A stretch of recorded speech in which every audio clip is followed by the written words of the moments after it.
What's poppin', y'all? This your boy Pee Wee the Plug, 1/4 through the wire, #1 Knicks fan in the world, aka Mr. Know-It-All, and I got some advice for my Phoenix Suns and Milwaukee Bucks fans as we lead and head into the finals. Right? Today is Monday. The finals start tomorrow. Game 1 is tomorrow, and I was thinking, thinking about just different things and thinking about the season, because I've said in so many videos how much, as a fan, just a pure basketball fan, how much I've enjoyed this NBA season and directly these playoffs, the unpredictability, the up for grabs, parody damn near type feeling of like not knowing. We can all have our opinions and our educated guesses, but none of us picked the Suns and the Bucks. And it's funny, I just seen somebody on Twitter, they made a post about some dude who apparently in 2016 or 2017 made a tweet saying that this was going to be the finals in a couple years. So I don't know if it's real or whatever, but it's funny for me to say none of us thought that. And apparently he had a tweet that said in 2021 the finals would be Phoenix Suns and the Bucks will win in 7 games or something like that. But my point is, it was so unpredictable that none of us picked these two teams. And the route that they've got here, everything that's transpired over the past couple of months during these playoffs, none of us could have guessed or thought would happen. So for us to finally get here, just as basketball fans, we should all, be happy, because over the last decade, like I've said so many times, we've kind of at least known one team that was going to get there, or, the possibilities that were at hand for us.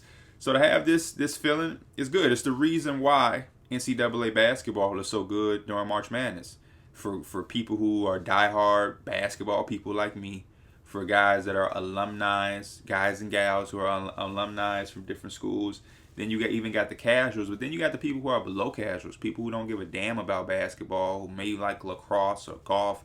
They still tune in for the sake of the unpredictability. Every year, millions and millions and millions of us create multiple brackets, and we try to come up with formulas and different ways and odds of how many times has a 6th seed beat the 13th seed, or the 4th seed beat the 13th seed, and who's our Cinderella, because one of those are going to happen. And none of us are ever right. With millions of us fill out brackets on brackets on brackets, and none of us are ever right. Not ever, really. It's the hardest thing to do.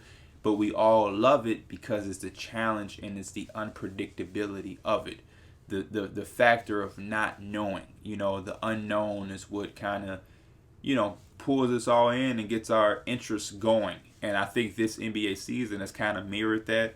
Obviously, it can't mirror it too much because it's not a win or go home situation, and it's not, all of the teams that are involved in the tournament. But it's the unpredictability factor. It's the factor of coming into the playoffs and people thinking, hey, man, the Suns did all that work and could potentially lose to the Lakers in the first round. Nope, they handled their business. It's the unpredictability of the Clippers going down, to the Mavericks, and everybody overreacting and talking down on Ty Lue and Paul George and Kawhi, really not built like that. Then they come back and win. Then they go down again to the Jazz, and Kawhi gets hurt, and they still win. And, Chris Paul enters the Suns game, or Suns series against the Clippers with COVID, and he has to miss the first 2 games, and they still look good. And Devin Booker and Paul George going at it. Then Zubac gets hurt. It's just all these different things. Same with the Bucks.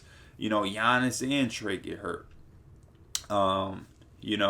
There was another injury. Kevin Durant and the Brooklyn Nets with Kyrie playing and James Harden coming back. And it's just all of these different things that none of us could have guessed, and we're all out of our hands. It's just, as basketball purists, fans, we had some great, incredible moments, from Kevin Durant hitting that shot that sent it to overtime with the foot on the line, to Trae Young and the Hawks eliminating the 76ers in 7 games. You know what I mean? Like, it's just been so fun. And that's why I decided to make this video, to give advice to my Bucks and Suns fans, because what's going to happen in these finals is a lot of people through the media and social media are going to try to find ways to stop YouTube fan bases from enjoying this moment that you have elevated into and that you have never experienced. At least in anybody who has experienced the Suns being in the finals from the 90s, y'all are a lot older than me, and anybody who damn sure experienced the Bucks being in the finals is way older than me. So I'm going to just say that a lot of you that I'm talking to have never experienced either one of these teams competing for a championship at this level. So number one, after the first game specifically, but after almost every game, there's going to be people who are going to overreact. It's going to be media people. It's going to be social media people. There may be even people in your fan base who are going to overreact.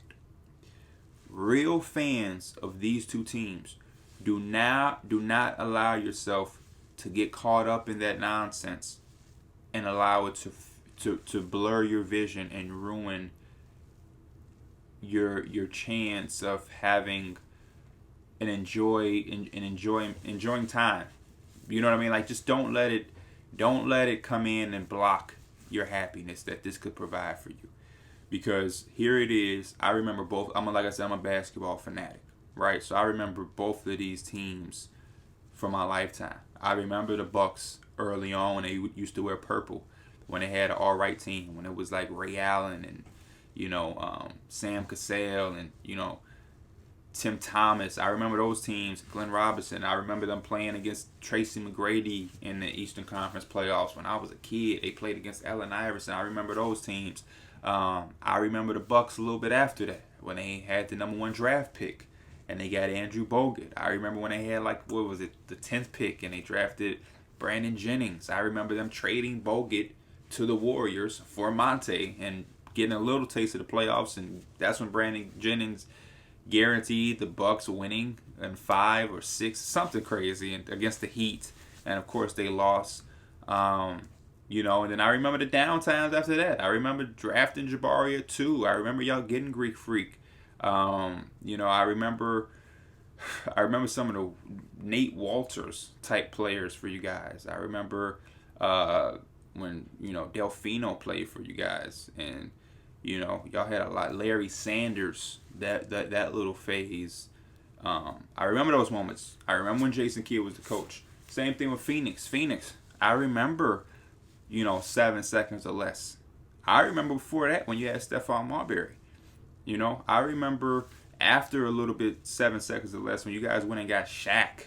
When y'all had Tim Thomas as well. Shout out to Tim Thomas, played for both of these teams. And then I also remember coming into the 2010s. And you guys had Isaiah Thomas, Goran Dragic, and I remember Goran Dragic being put on a poster by Derrick Rose as well. But then, you guys had Goran Dragic, Eric Bledsoe, and Isaiah Thomas all on the team at once. I remember you guys having Jeff Hornacek be your coach, and you won like 44 games or 45 games, almost 50 games, and still missed the playoffs. That's when Gerald Green had like a 6 Man of the Year candidacy. I remember you drafting Devin Booker. I also remember you guys drafting Archie Goodwin and Josh Jackson at 4, Dragon Bender, Marquise Chris, Alex Len. I remember the Alex Len one as well. And then I remember Devin Booker in his first few years, even when he was showing glimpses of being this stud that y'all had. I remember him playing for 3 or 4 coaches in like 4 or 5 years.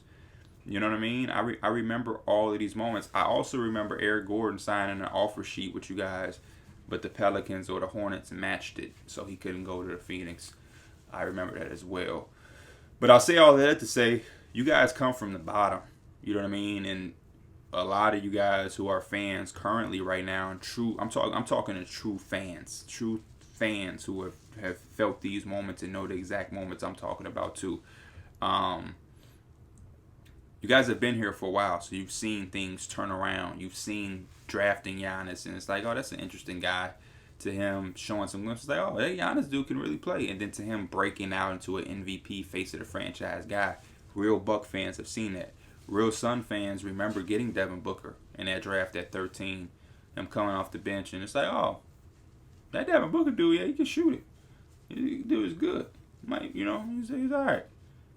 To 70 points, and you know what I mean, to, oh shit, Devin Booker, whew, this dude could really hoop. I like signing Tyson Chandler and shit like that when y'all was like, oh, we might be able to put something together. I remember all of this. I remember those moments. Y'all watch it all come to fruition. You know what I'm saying? So, to go through the bottom to be at the bottom and watch guys get drafted high or try to, play the lottery and hoping for a number one pick and, falling up, or to go through those moments and to then be in the fucking NBA finals is amazing and it's beautiful. And bullshit happens, right? But as fans, and I'm learning this myself, we have to learn how to stop complaining about every single move our team makes that we don't agree with, worrying about the downs or the fact of the matter is, I'm sorry, there's only one team can hoist the Larry O'Brien trophy, right? It's two teams playing for one trophy. One of y'all fan bases isn't going to make it. But are you going to tell me that means y'all shouldn't have enjoyed yourself? This shouldn't be an experience. This shouldn't be a moment and a feeling that you hold on to for the rest of your life? Because honestly, if we're being honest, some people never get this moment again in their career or in their lifetime. You know what I mean? Like, I remember my grandfather was a Cubs fan. He never saw the Cubs win a World Series in his lifetime. In his entire life. And my grandfather passed away when he was like in his 70s, like 76, 77. He lived a very long life. And his favorite team, he never saw win a championship. It's possible. This is how sports is. So when you put that into perspective, and again, I'm talking to my real fans who love this shit, who buy the jerseys and want to go to the games. And even if you don't live in the state, you're thinking about traveling and you're investing everything. Some of y'all just like the team. Hey, it's where I'm from. They're on TV. I watch. You know what I mean? Not even saying you're casual, but it's a certain line where you're like, I like them. But some of us take this shit to a different level. You know what I mean? When we were willing to spend our hard-earned money, we trying to watch every game, think of every move. We want to put our GM hat on. It's hard for us to pick against our team. I only do it because it's my job to. When I'm on a podcast, I can use common sense and take my feelings apart. But when I'm here, like y'all watching my team, I'm never picking against my Knicks. I want my Knicks to win every game. Go 82-0 if you can, right? So that was my first part, is to just don't let anybody overreaction cause you to overreact. Take it one game at a time through these series. My second moment is, again, what I touched on, is just don't forget where you come from. You know what I mean? The memory, because like I said, one of y'all have to lose. Or even if you start to lose or a team pulls away and it gets to 3-0, 3-1 and it just looks like it's over. Or even when the final clock ticks and it is over, don't allow the lost and the LOLs and all of the laughter from Twitter, because it's going to happen. And then, it's probably going to be somebody on the media. So, like, hypothetically, if the Bucks lose, right? They're probably going to go on ESPN and say, man, can you really build around Giannis? Should the Bucks really? Can you win with Giannis? I know they made it, but, Kevin Durant was hurt and they had some easy ways. Can they really do this? Should they bring? It's going to happen. Suns fans, if you lose or even if you win, what they're probably going to talk about is Chris Paul and his contract. I'm hearing rumors that Chris Paul, he may just want to go to New York. He loves Leon Rose, which to me is ludicrous. Why would he ever leave this team with all the success they've had to go to New York? Even though we're on the up and up, why would you leave a team that's in the finals to go to a team who just made the playoffs and still have long ways to go? Don't understand that one at all. Even if and then if you lose, they're going to say Chris Paul, his age as well. He's 36. He's going to be going into year 37. Can you repeat it? The Lakers are going to be healthy. Clippers are going to make moves. That's what they're going to say. But who cares, right? All of that is just nonsense and for them to just talk. So don't allow them to come in and ruin your ship or your moment either. Who in their right mind would tell a Buck or a Sun fan, win or lose, that they shouldn't have enjoyed that moment, or that they're a laughing stock, or that they are dumb for being, fans of either organization? And then my final moment is what I touched on too, is just to remember that this shit ain't guaranteed to come back for either team. Bucks, just because you got Giannis and Middleton and Drew Holiday, don't guarantee that you'll be back in the situation. And I think a lot of times us fans, we live in a moment and we take it for granted, right? And I made a tweet like that kind of went viral. It was like, as a basketball fan, I'm learning to just enjoy the moment, because I had a lot of time in my past when I was younger, of course, where I was so much of a fan of a team or person that I allow my love for that team or player to affect my basketball enjoyment. Because at the end of the day, what I love more than any team or any player is basketball in itself. So because of that, there's no reason for me to not enjoy the game just because my team or my player is losing. You know what I mean? These are moments, and this is legacy shit. Like, Bucks fans, if y'all lose, Chris Paul wins his first championship. That's some legacy shit. That's history. That's some shit we may talk about forever. You know what I mean? Like, we look back on certain moments and be like, man, like me, LeBron won his first championship, and I don't really have no sense of tiredness to it. It's like a blur. Like, LeBron's dominance and his most best version of himself was in Miami, and it was kind of a blur to me because I was so emotionally against him going to Miami that I was just turned off by it, and I didn't really enjoy this greatness. Like, that was the best version of LeBron. He's still a great player and still had great moments after. But LeBron James as a totality basketball player, those years are the ones where I want to see the best version of LeBron. I go watch those highlights. And I have to go watch the highlights because a lot of it, I didn't allow myself to enjoy it in the moment. And I feel like I cheated my damn self. You know, this is when the dude was damn near MVP, Defensive Player of the Year level player, the best complete version of a player we've ever seen.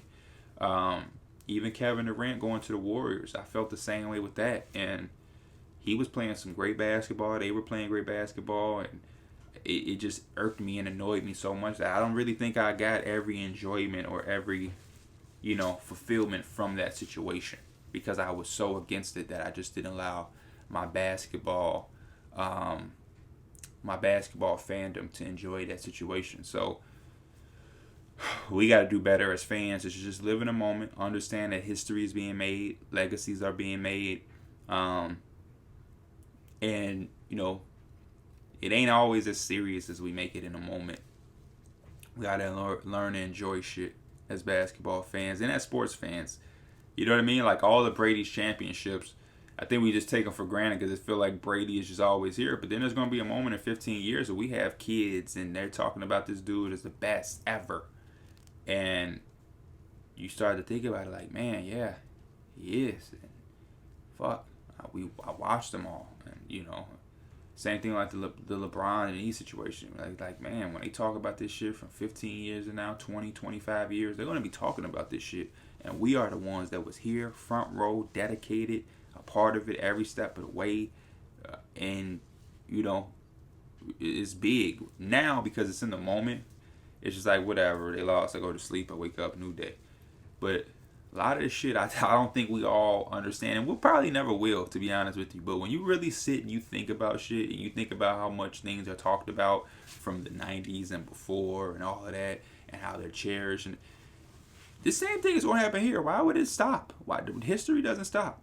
It's even more higher and better because of things like Twitter, social media, YouTube. These videos that I'm making, for all I know, they're going to put this in a Giannis Bucks documentary 35 years from now, for all I know. Like, look at this guy. He was talking facts. Like, who knows?